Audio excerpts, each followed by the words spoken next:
नमस्कार दोस्तों, हमारे YouTube चैनल राजदीप श्री में आपका हार्दिक स्वागत है।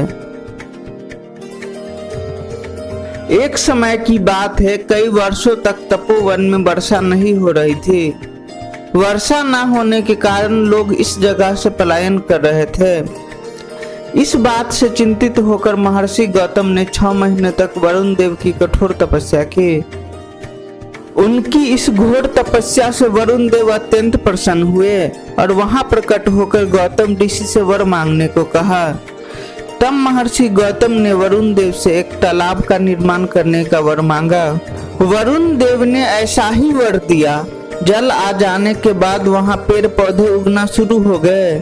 सब जगह हरियाली छा गई और सभी मनुष्य पशु पक्षी जो जा रहे थे वे वापस आ गए। तब सभी लोगों ने महर्षि गौतम की खूब प्रशंसा की। एक बार उसी तालाब से महर्षि गौतम जी के शिष्य जल लेने आ गए और उसी समय अन्य ऋषि की पत्नियां भी वहां अपना अपना घड़ा लेके आ गई। महर्षि गौतम जी के शिष्य और ऋषियों की पत्नियां आपस में झगड़ने लगे कि पहले हम जल लेंगे। इतने में ही माँ अहिल्या वहां आ गई और उन्होंने कहा कि ये बालक आप लोगों से पहले यहाँ आया था, इसलिए इन्हें पहले जल लेने दीजिए। इस बात से ऋषि की पत्नियों को बहुत बुरा लगा। उन्हें लगा कि अहिल्या अपने बालकों का पक्ष ले रही है। तब उन सभी स्त्रियों ने ये बातें अपने अपने पतियों को घर जाकर बढ़ा चढ़ाकर बताई। इस वजह से ऋषि को गुस्सा आया और उन सभी ऋषि ने महर्षि गौतम से बदला लेने का सोचा। उन सभी ने भगवान गणेश जी की पूजा अर्चना करना प्रारंभ कर दिया। ऋषि की पूजा अर्चना से प्रसन्न होकर गणेश जी प्रकट हुए। उन सभी ऋषियों ने महर्षि गौतम को नीचा दिखाने के लिए भगवान गणेश जी से सहायता मांगी।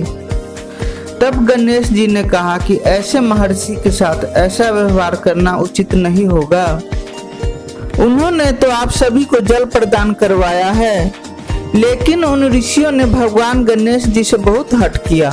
तब गणेश जी उन ऋषियों की बात माननी पड़ी, लेकिन गणेश जी ने चेतावनी दी कि यदि तुम लोग कुछ गलत करोगे तो उसका परिणाम सही नहीं होगा।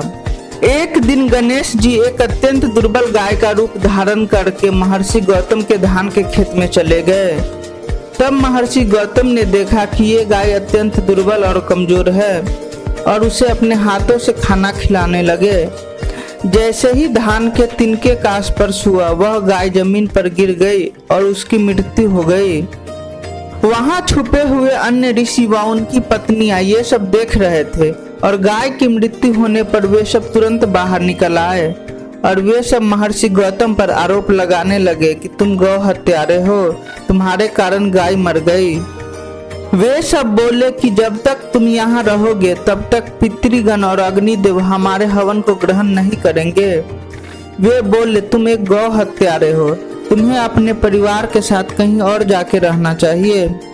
तब महर्षि गौतम त्रयंबक में जाकर आश्रम बनाकर रहने लगे। यहाँ भी ऋषि मुनि ने उन्हें बहुत परेशान करने लगे और पूजा हवन आदि करने पर रोक लगा दिए। तब गौतम जी ने गौ हत्या शुद्धि के लिए सबसे प्रार्थना करने लगे। तब उन ऋषियों ने कहा कि यदि तुम अपने पाप का प्रायश्चित करना चाहते हो तो 3 बार पृथ्वी की परिक्रमा करो। पुनः यहीं वापस आकर 1 महीने तक व्रत करना होगा। उसके बाद ब्रह्मगिरी पर्वत की 100 बार परिक्रमा करना होगा। उसके बाद ही तुम्हारा शुद्धि होगा। या फिर गंगा जी का जल लाकर उससे स्नान करो और 1 करोड़ बार पार्थिव लिंग बनाकर महादेव शिव जी की आराधना करो। इसके बाद गंगा में स्नान करके ब्रह्मगिरी पर्वत की 11 बार परिक्रमा करो। फिर इसके बाद 100 घड़े के जल से पार्थिव शिवलिंग को स्नान कराने के बाद ही तुम्हारा उद्धार होगा। ऋषियों के कहे अनुसार ही वैसा ही कार्य महर्षि गौतम ने किया। इसमें देवी अहिल्या ने भी अपने पति का साथ दिया। इस प्रकार भगवान शिव जी अत्यंत प्रसन्न हुए और प्रकट होकर बोले कि हे ऋषि, आप अपना इच्छित वर मांगो। तब गौतम ऋषि ने कहा कि आप मुझे गौ हत्या के पाप से मुक्ति दिला दे। तब भगवान शंकर ने कहा कि हे ऋषि, आप सदा से ही निष्पाप हैं। इन दुष्टों ने आपके साथ छल किया है। आप गंगा की तरह पवित्र हो। उन पापियों का कभी भी उद्धार नहीं होगा। क्योंकि उन सब ने मिलकर आपके साथ छल किया है। तब महर्षि गौतम ने कहा कि यदि ये ऋषि ऐसा ना करते तो आप मुझे दर्शन कभी ना होते। यदि आप मुझसे प्रसन्न हैं तो आप मुझे माँ गंगा प्रदान करें। तब शिवजी ने माँ गंगा को फिर से धरती पर अवतरित किया। तब माँ गंगा ने कहा, मैं यहाँ तभी निवास करूंगी जब आप अपने परिवार के साथ यहाँ लिंग के रूप में विराजेंगे। तब शिवजी ने तथास्तु कहा। देवगण बोले, जब जब बृहस्पति सिंह राशि में प्रवेश करेंगे तब सभी देवगण यहाँ पधारेंगे। इस प्रकार वहाँ माँ गंगा गोदावरी के रूप में विख्यात हुए और शिवजी वहाँ त्र्यंबकेश्वर ज्योतिर्लिंग के रूप में विराजमान हुए। कहते हैं कि सावन माह में ज्योतिर्लिंग के दर्शन मात्र से मनुष्य के सभी पाप कट जाते हैं और वे पुण्य के भागी बन जाते हैं। यह ज्योतिर्लिंग महाराष्ट्र प्रांत में नासिक से 30 किलोमीटर की दूरी पर स्थित है। मंदिर में 3 छोटे छोटे लिंग हैं जिन्हें ब्रह्मा, विष्णु और महेश का प्रतीक माना जाता है। यही केवल ऐसा ज्योतिर्लिंग है जहां ब्रह्मा, विष्णु और महेश एक साथ विराजमान हैं।